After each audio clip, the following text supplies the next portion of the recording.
Hello friends, welcome to साहस of technologies.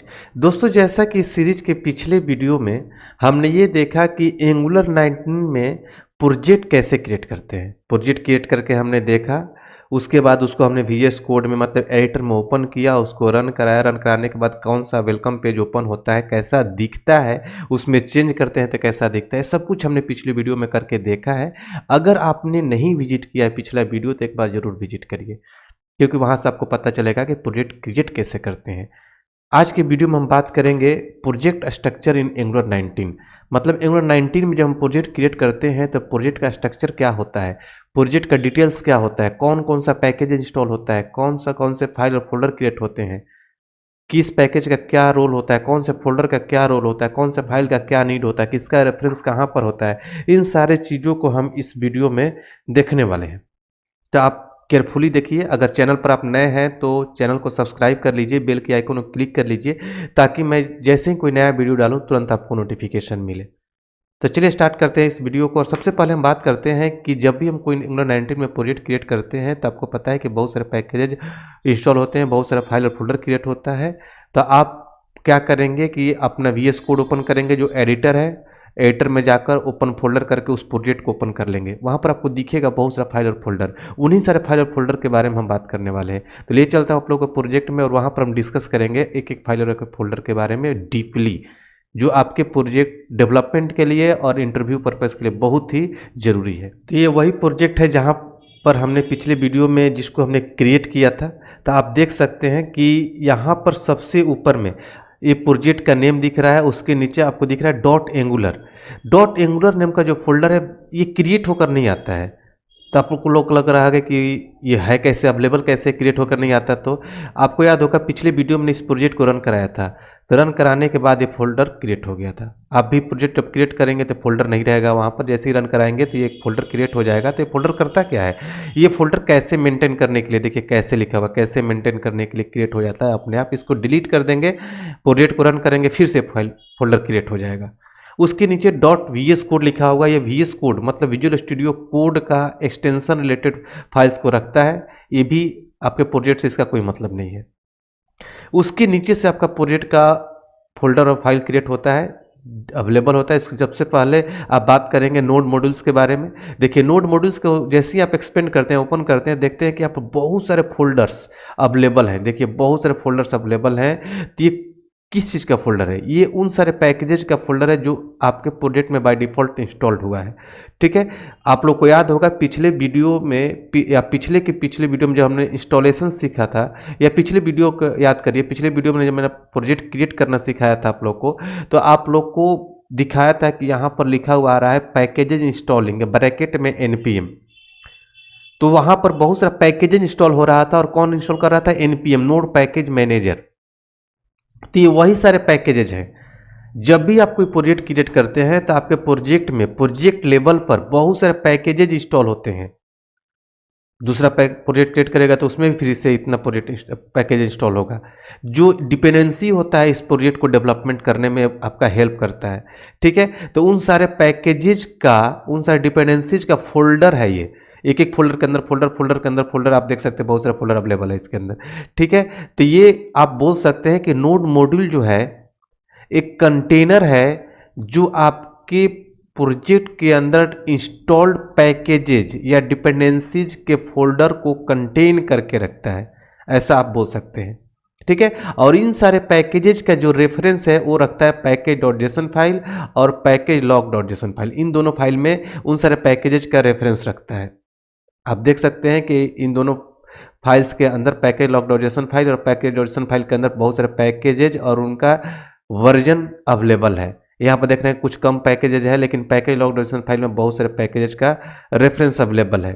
हालांकि इन दोनों फाइल के बारे में हम सेपरेट वीडियो देंगे। इस वीडियो के जस्ट बाद वाले वीडियो में आपको इस पैकेज log.json फाइल और पैकेज.json फाइल के बारे में आप लोग को डीपली समझाएंगे कि इसके अंदर जो डिपेंडेंसी बना हुआ है, इसके अंदर कौन सा पैकेज रखते हैं, इसके अंदर कौन सा पैकेज है, यहाँ पर कम पैकेज है, यहाँ पर बहुत सारा पैकेज है, तो इसका क्या मतलब है। यहाँ तक हम ये भी डिस्कस करेंगे कि जो वर्जनिंग है, सिमेंटिक वर्जन, इसमें कहीं कैरेट लगा हुआ है, कहीं टिल लगा हुआ है, तो इसका क्या मतलब है। इन सब के बारे में हम अगले वीडियो में डिस्कस करेंगे। अभी इस वीडियो में सारी चीज़ों को समझाएंगे तो वीडियो बहुत ही बड़ा हो जाएगा और अच्छा नहीं होगा।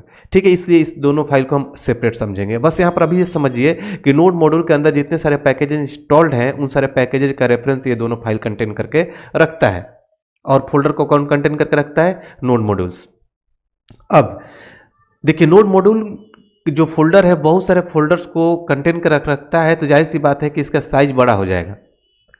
अब सपोज करिए कि आपको अपना प्रोजेक्ट किसी दोस्त को साथ शेयर करना है, किसी को देना है या गिट पर रखना है, तो ये फोल्डर को ड्राइव पर रखिए, गिट पर रखिए, फिर पेन ड्राइव पर रखिए तो हैवी होगा, तो आप इस फोल्डर को डिलीट कर सकते हैं।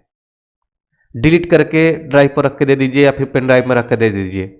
अब बोलिए कि अपने फ्रेंड्स को कि अपने फाइल के अंदर जाकर ओपन फोल्डर करके इस प्रोजेक्ट को ओपन करेंगे, और नोड मॉड्यूल का फोल्डर तो रहेगा नहीं उसमें, तो यहाँ पर टर्मिनल में जाकर, ठीक है, यहाँ पर नया टर्मिनल ओपन करेंगे, CLI ओपन हो जाएगा और यहाँ पर लिखेंगे npm इंस्टॉल और इंटर हिट करेंगे तो फिर से ये नोड मॉड्यूल का फोल्डर क्रिएट हो जाएगा। उसके अंदर सारे फोल्डर फिर से क्रिएट हो जाएंगे और सारे पैकेज इंस्टॉल हो जाएंगे आपके प्रोजेक्ट में। ठीक है, अब इसका रेफरेंस कहाँ से मिलेगा? पैकेज लॉक डॉटेशन फाइल और पैकेज डॉटेशन फाइल से। ये दोनों फाइल अवेलेबल होना चाहिए उस प्रोजेक्ट में। इसको डिलीट करके दे सकते हैं, आप भी ट्राई कर सकते हैं। आप भी अपने प्रोजेक्ट से इसको डिलीट करिए और npm i करके इंटर हिट करिए, देखिए फिर से फोल्डर क्रिएट हो जाएगा। ऐसा आप टिक कर सकते हैं। ठीक है, तो ये तो क्लियर हुआ कि नोड मॉड्यूल का क्या काम है। उसके नीचे जस्ट आप जाते हैं तो एक पब्लिक नेम का फोल्डर आता है। ये फोल्डर एंगुलर 18 से आने लगा है, पहले पब्लिक नेम का फोल्डर नहीं होता था। इसके बदले में एंगुलर 17 तक एसेट्स नेम से फोल्डर होता था, जो कंटेन करके रखता है, जिसके अंदर हम रखते हैं थर्ड पार्टी जितने भी आइकन और इमेजेस के फोल्डर को रखते हैं, तो वो सारे फोल्डर इसी के अंदर रखा जाता है। सेम काम के लिए यहाँ पर भी देखिए favicon.ico लिखा हुआ है। ये फेविकॉन एंगुलर का आइकन है, जो आप टाइटल बार में देखते हैं कि आइकन जब प्रोजेक्ट को रन कराते हैं तो टाइटल बार में यहाँ पर आइकन बन के आता है, ये वाला देखिए आइकन टाइटल में। ठीक है, तो ये वही फाइल है जो यहाँ पर इसके अंदर अवेलेबल है। इसके अलावा जितने भी आप अलग से इमेजेज वगैरह रखेंगे, आइकन रखेंगे, तो उस सारे को आप पब्लिक फोल्डर के अंदर रखेंगे। होता क्या है कि जब आप डेवलपमेंट करते हैं किसी भी टेक्नोलॉजी में, तो कोई डेवलपर क्या किया कि रूट पर कहीं भी एक इमेजेज नाम से फोल्डर बना दिया, अपना इमेज रख दिया, किसी ने माई इमेजेज नाम का फोल्डर बनाकर अपनी इमेज रख दिया, किसी ने स्टूडेंट फोल्डर के अंदर माई इमेजेज नाम का फोल्डर बनाकर रख दिया। तो ढूंढने में, मैनेज करने में बहुत परेशानी होता है कहाँ कहाँ पर इमेजेज का फोल्डर है, कौन कौन सा इमेज अवेलेबल है। तो एंगुलर ने एक सेपरेट प्लेस दे दिया कि आप इसके अंदर सारे इमेजेज को रखिए, आइकन्स को रखिए, भले आप इसके अंदर अलग अलग फोल्डर बना लीजिए, तो सेपरेट रहेगा एक प्लेस पर। इसके लिए दिया गया है अलग से फोल्डर। उसके नीचे आप जैसे ही जाते हैं तो आपको दिखेगा SRC, जिसे हम बोलते हैं सोर्स का फोल्डर।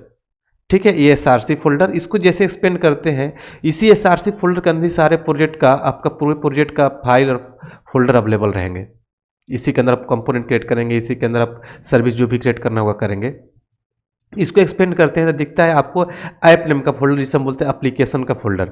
एप्लीकेशन के अंदर जितने भी कंपोनेंट, सर्विस, डायरेक्टिव, पाइप, जो भी चीज़ें यूज करना होगा, क्रिएट करना होगा, सब कुछ इसी के अंदर क्लास वगैरह क्रिएट करेंगे। तो आप इसको जैसे एक्सपेंड करते हैं तो देखते हैं कि इसके अंदर अपने आप एक कंपोनेंट क्रिएट हो गया है, ऐप component.ts फाइल। आपके प्रोजेक्ट के अंदर जो एंगुलर का प्रोजेक्ट बनता है, सिंगल पेज एप्लीकेशन डेवलप होता है। ठीक है, single page application component based application होता है। तो इसके अंदर बहुत सारे कंपोनेंट डेवलप किए जाएंगे, बहुत सारे कंपोनेंट क्रिएट किए जाएंगे।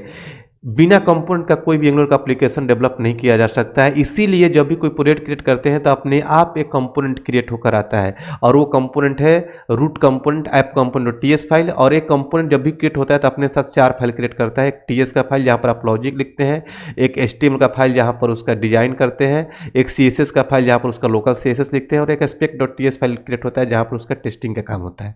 ठीक है, तो ये 4 फाइल आपका रूट पर क्रिएट होकर आया है बाय डिफॉल्ट, रूट कंपोनेंट, जिसको हमने पिछले वीडियो में रन कराकर दिखाया था। ये कंपोनेंट लोड हो रहा था। उसके नीचे ऐप से रिलेटेड जितने भी कॉन्फ़िगरेशन का काम होगा, ये ऐप config.ts फाइल आया है। अब यहाँ पर आप देख रहे हैं कि कोई भी मॉड्यूल का फाइल नहीं है। जब एंगुलर 17 से पहले का प्रोजेक्ट क्रिएट किए जाते थे तो वहाँ पर आपको एक मॉड्यूल app.module.ts फाइल क्रिएट होकर आता था, वो फाइल यहाँ पर नहीं है, तो वहाँ पर कॉन्फ़िगरेशन किया जाता था। अब यहाँ पर एप्लीकेशन जितने भी कॉन्फ़िगरेशन होंगे, जो भी प्रोवाइडर्स देने होंगे, यहाँ पर आप देंगे ऐप config.ts फाइल। जब हम आगे डेवलपमेंट करेंगे तो आप यहाँ पर कॉन्फ़िगर करके भी देखेंगे, हम दिखाएंगे आपको। ठीक है, उसके नीचे ऐप route.ts फाइल क्रिएट होकर है, जहाँ पर राउटिंग के लिए पाथ कॉन्फ़िगर करेंगे। अगेन यहाँ पर मॉड्यूल का कंसेप्ट हटा दिया गया है, तो यहाँ पर app dot routing dot module dot T S file भी क्रिएट होकर नहीं आता है। तो राउटिंग कहाँ पर कन्फिगर करेंगे, ऐप राउट डॉट टी एस फाइल के अंदर। देखिए ये राउट्स यहाँ पर क्रिएट होगा, यहाँ पर सारे पाथ कन्फिगर करेंगे और इसी को ऐप कन्फिग के अंदर इस राउट्स को दे दिया गया है यहाँ पर। ठीक है, मतलब कन्फिगरेशन यहाँ पर होगा और पाथ यहाँ पर लिखेंगे। ये सब कुछ आगे हम बताएंगे। राउटिंग क्या होता है, राउटिंग एक पेज से दूसरे पेज पर नेविगेट करने के लिए यूज किया जाता है, उन सारे चीज़ों को हम आगे डिस्कस करेंगे। ठीक है, तो ये फाइल उसी के लिए है, राउटिंग कन्फिगर करने के लिए।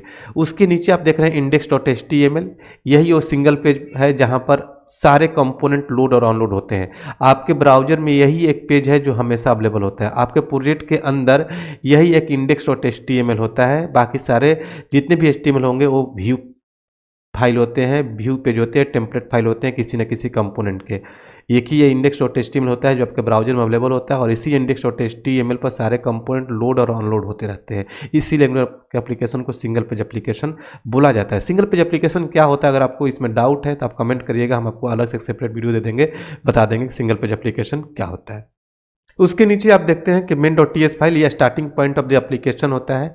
जब भी आपका एप्लीकेशन को कोई हिट करता है तो आपका सबसे पहले कंपाइलर यहीं पर आता है। ठीक है, यहीं से आपका एप्लीकेशन स्टार्ट होता है। बूट स्ट्रैप एप्लीकेशन दिया हुआ है कि कौन सा कंपोनेंट आपको लोड करना है सबसे पहले। ठीक है, तो ये starting point of the application होता है। देखिए यहाँ पर बूट स्ट्रैप एप्लीकेशन कहाँ से एप्लीकेशन बूट करेगा, ऐप कंपोनेंट का पाथ दिया हुआ है। देखिए यहाँ पर ऐप कंपोनेंट ऐप फोल्डर के अंदर इस कंपोनेंट का पाथ दिया हुआ है, ये कंपोनेंट लोड होगा। इसके नीचे आप देख रहे हैं कि style dot C S S, मतलब ये ग्लोबल सी एस एस का फाइल का पाथ है। ठीक है, यहाँ पर आप देख रहे हैं कि ऐप कंपोनेंट के अंदर एक लोकल सी एस एस है। ठीक है, इस सी एस एस पर जो भी सी एस एस लिखेंगे तो केवल इसी कंपोनेंट पर अप्लाई होगा। ठीक है, लेकिन आप style dot C S S पर जो सी एस एस लिखेंगे तो ग्लोबली इंटायर एप्लीकेशन में जितने भी कंपोनेंट हैं जिनका अपना लोकल सी एस एस नहीं है सब पर अप्लाई हो जाएगा। तो ये क्या हो गया, global C S S file का पाथ। उसके नीचे आप एडिटर कन्फिग का फाइल है जहाँ पर आप टीम वर्क के लिए कोड करते हैं। जैसे आप लोगों को पता है कि जब भी आप कोई किसी कंपनी में काम करते हैं, बड़े प्रोजेक्ट पर काम करते हैं, तो एक ही प्रोजेक्ट पर बहुत सारे डेवलपर डेवलपमेंट कर रहे होते हैं अलग अलग पेजेज पर, चेक इन चेकआउट करके। जैसे आप लोग कोई टी एफ एस यूज करता है, कोई एस बी एन यूज करता है, कोई गीट यूज करता है, तो चेक इन चेकआउट करके आप डेवलपमेंट करते हैं। सपोज करिए कि हम किसी को कोई कोडिंग स्टैंडर्ड ना दें, सब कोई बोले कि अपने अपने पेज पर अपने हिसाब से कोडिंग करो।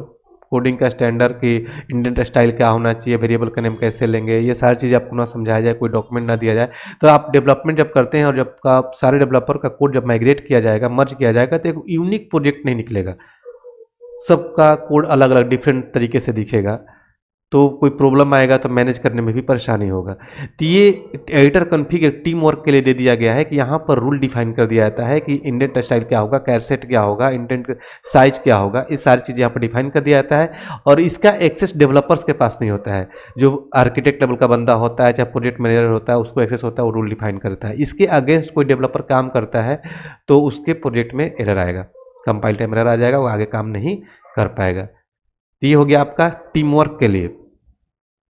उसके आगे का जो फाइल है गीट इग्नोर का फाइल, गीट इग्नोर का फाइल वो है यहाँ पर उन फाइल और फोल्डर का नेम रखा जाता है जिसको हमें गीट के रिपोजिटरी से इग्नोर करना होता है। गीट के रिपोजिटरी से जिसे हमें इग्नोर करता है उन सारे फाइल और फोल्डर का नाम हम यहाँ पर रखते हैं।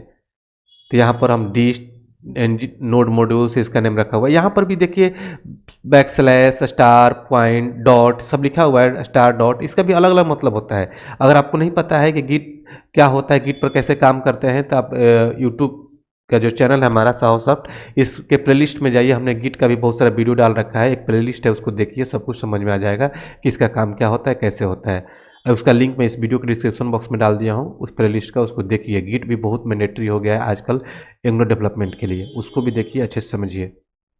अगला है एंगुलर डॉट जेसन फाइल, ये एक कन्फिगरेशनल फाइल है।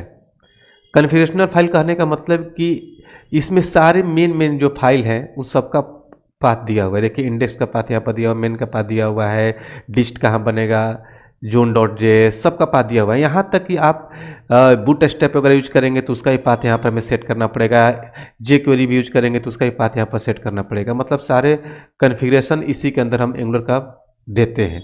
इस फाइल का नेम पहले angular dash CLI dot JSON file हुआ करता था, लेकिन एंगुलर 6 में इसका नेम चेंज करके एंगुलर डॉट जेसन कर दिया गया।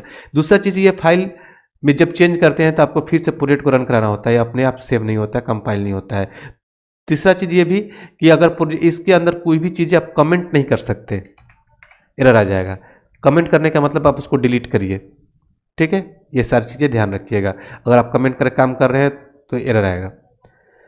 इसके नीचे पैकेज ऑडिशन फाइल और पैकेज लॉक्ड ऑडिशन फाइल के बारे में अगले वीडियो में हम बात करेंगे। उसके नीचे एक रीडमी का फाइल है, ये इंफॉर्मेशनल फाइल होता है। इस पर इंफॉर्मेशन दिया जाता है, जैसे आप लोग देखते होंगे कोई भी प्रोजेक्ट वगैरह डाउनलोड करते हैं तो आप देखते हैं कि उसमें रीडमी का फाइल होता है कि इन्फॉर्मेशन दिया होता है कि इसको ऐसे ऐसे इंस्टॉल करो, वही फाइल है। आप भी अपना इंफॉर्मेशन इसमें आप ऐड कर सकते हैं।